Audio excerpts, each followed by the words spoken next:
સ્વાગત છે તમારું કાજલ્સ કિચનમાં। જ્યારે સિઝનમાં કેરીઓ મળતી હોય ત્યારે તેનો આમચૂર પાવડર બનાવી લઈએ તો આખું વર્ષ સુધી વાપરી શકાય। તો તેના માટે મેં 5 કિલો જેટલી કેરી લીધી છે, તેની છાલ ઉતારી લીધી છે અને તેને લાંબી લાંબી અને પતલી એવી ચીરીઓમાં કટ કરી લીધી છે। તમે જોઈ શકો છો આટલી પતલી આપણે એને કટ કરવાની છે। ત્યારબાદ આપણે તેને તડકે સૂકવી લઈશું। મિનિમમ 2 થી 3 દિવસ આપણે તેને તડકે સૂકવી લઈશું। અહીં આપણે તેને તડકે સૂકવી લીધી છે। એક જ દિવસમાં આપણી કેરી આટલી સુકાઈ ગઈ છે। બીજા દિવસે પણ આપણે તેને સૂકવી લઈશું।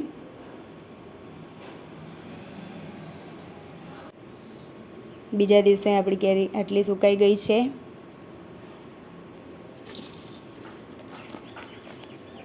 તમે જોઈ શકો છો એકદમ ક્રિસ્પી અને કડક થઈ જાય ત્યાં સુધી તેને સુકાવા દઈશું। ત્રીજા દિવસે આપણે સૂકવી લીધી છે। ત્યારબાદ તેને મિક્સરમાં દળી લીધી છે અને તેને ચાળી લીધી છે। ત્યારબાદ તેને એરટાઇટ કન્ટેનરમાં આપણે ભરી લઈશું। મેં 5 કિલો જેટલી કેરી લીધી હતી, તેમાંથી 350 ગ્રામ જેટલો પાવડર બનીને તૈયાર થયો છે। તમે આખું વર્ષ વાપરી શકો છો।